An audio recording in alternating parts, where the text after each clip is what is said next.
Well, it's elimination final day today at the St Albans Reserve, and it's all on in a couple of minutes' time. Actually, the under-18s get going. Belmont Lions are playing Bannockburn, and reckon Cogsy's not dirty about that. They missed out on a week's rest by just a bees, well, one of those things anyway. And Belpo still in the seconds in the Buckley's Cup. They take on Geelong West. And the big one, 2:15 this afternoon, the North Geelong Magpies take on the East Geelong Eagles. Yeah, I reckon the big fella's not getting a little bit excited. And with us this morning, very special guest, the coach of the North Geelong Magpies, one and only Frank Foppiani. Good morning, Frank. Good morning, Dick. And we keep the lid on it, mate, are we? Yeah, look. I'll keep the lid on it. There we go.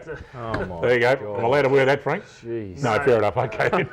He gave me complete instructions, folks, before the show. Do not wear that silly-looking beanie. Well, I won't now. I'll be very good. I'm going to keep the lid on it. And, of course, the man beside me needs no introduction. He's been sleeping in this morning. He just got in. What are you talking about? Hello, Jason. I've been here before. I know it's that. okay. Yeah, Hi. you're here before. Hi.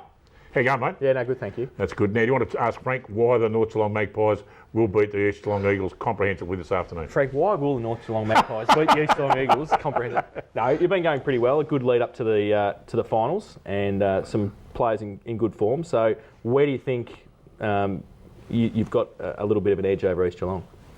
Yeah, look, it's going to be a tough game. You know, we're a pretty young group, and a lot of them playing their first final, senior final. So, you know, we're going to be up against it. Obviously, they're last year's premiers, but I think we've come in with some pretty good form. We've got some guys in some form in the last couple of weeks, and we've been able to rest a few blokes who are a little bit sore. So there'll be no excuses. You know, if we don't win, we just weren't good enough.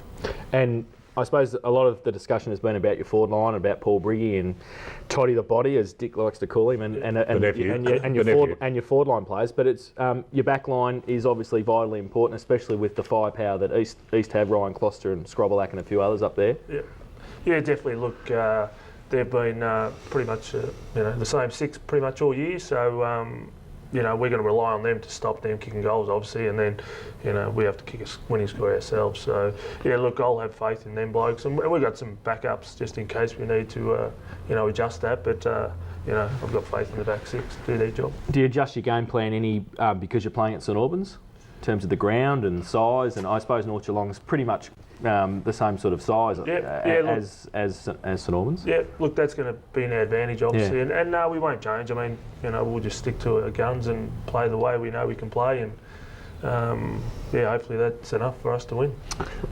Frank, through the season we picked up, or should say they picked up, you picked up, got to be unbiased in this show. Wade Bauer, it was a good inclusion and good to get him, and we needed a good ruckman out there, didn't we? Yeah, look, definitely Wade. You know, they needed a good ruckman. We obviously we got Marley Swain, a young fellow who's just done a marvellous job, and then with throwing Wade in there for the last probably 7 or 8 weeks, it's just given us another dimension. You know, we've been able to throw Marley forward or in different positions, and he's a quality player. So, you know, Legs has played finals. He's an experienced campaigner, so he's going to be real valuable to us on Sunday. Talk about a great recruit. Paul Briggy, absolutely sensational recruit for North Geelong this year, and of course last weekend kicking his 100th goal. He's now at 102. Very pleasing to take a lot of the load off Toddy Elsie. Yeah, look, for sure. You bring a bloke into the club or into the league, and you know he's a goal kicker, and to come into a league and kick a 100 goal, his first time he's done that, it's a pretty big achievement. I think he's really got over it now, so he's going to focus on the finals. There's one player I know you've got a big rap for, and he was definitely BAG last weekend, Luke Parker. Really has matured a lot this season, and a very exciting player, and obviously, hopefully, will put in a great finals campaign.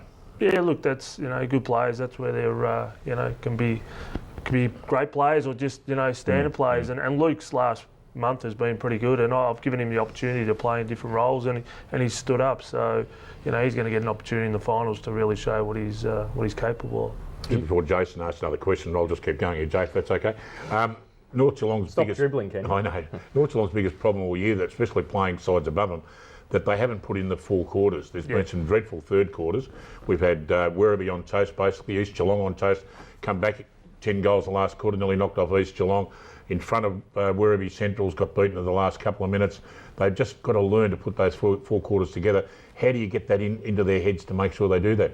Well, I don't know. I can't. The Frank Foppiani psychological advantage there or something? Or? Well, look, you can tell them, and we are aware of it, and they're surely aware of it too. I mean, against the quality side, you can't, you can't lapse for a quarter, let alone 5-10 minutes, because they just, they cost you. So we know we've got to be on our game, and we've got to play 4 quarters to win. So as much as we talk about it, they've got to let their actions.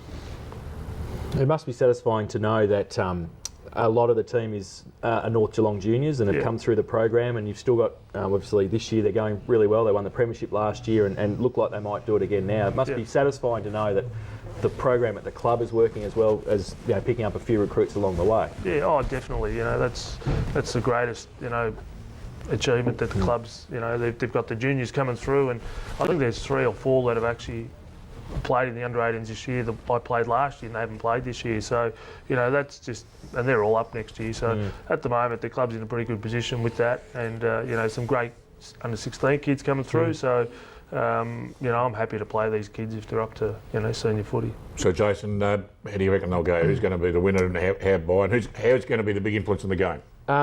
Well, I think the ruck duel will be crucial. I really think Wade Bowyer has, and I know Dale and I have spoken about it for a number of weeks. His inclusion has obviously freed up Marley Swain and a few others in the North Geelong team. I just think East Geelong on the weekend when we saw them against Bell Post Hill, they lacked something. I don't know what it was. There was a bit of spark that was lacking. It sort of took them a while to get going. They won't be able to do that on the weekend tomorrow. I actually think North Geelong might just pip them. Yeah. I know you can't believe that. No, I know that. Well, it's okay. Unbiasedly, maybe the big guy might reckon North Geelong might have a fair crack this afternoon. Or tomorrow afternoon, I should say. Don't you worry about that. So we're just getting used to Sunday footy all of a sudden. Frank, all the best for tomorrow afternoon. And hopefully it's a very big day for the club. And you want to give us a bit of a tip for the Whitley medal while you're here? That's on tomorrow, on Monday night. Monday night, Nice, right? Just on the top of my head. Who do you reckon might have a crack?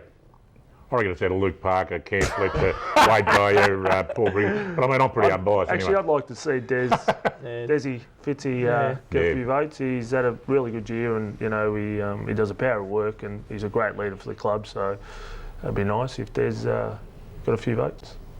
Thanks very much for coming in, mate. Once again, all the very best for tomorrow afternoon. And Jason, I know that. Wipe that dribble. No, it's all right. I'm going to keep the lid on it. Keep the lid on it, folks. There we go. I'll take it off again, Frank. Everything's all right. I know, Jason, you've got a bit of a soft spot. You used to play for East Geelong, didn't you? Oh, many years ago. Yeah, well, that's all right. You've had a bit of a crack. Yeah, but I'm not like the president of the league. No, of course, Neville played before both wars. I'm unbiased. Neville played before World War I or something, didn't he? Unbelievable. He's been out there a long time. That's where he met the first of his 4 wives out there. That's only a rumour going around. Well, that takes care of another show, but it's all on this afternoon and tomorrow afternoon. You can have both games on 94.7 The Pulse from 1:30 each day. Be a fantastic call, fantastic footy. Finals are back. I'm excited. We're all excited. We'll see you all again next week, and we'll either have a big grin on my face or I'll be looking a little bit down, folks. Look forward to the Whitley medal on Monday night. It'll be fantastic out at Buckley's, and good luck to all the guys out there. Whoever wins, it'll be a fantastic result. We'll have more about that on the show next Saturday morning. As was there on the screen there, 94.7 The Pulse, your home of country football. It's bye from me, bye from the gang. See you all again next Saturday morning. Bye now.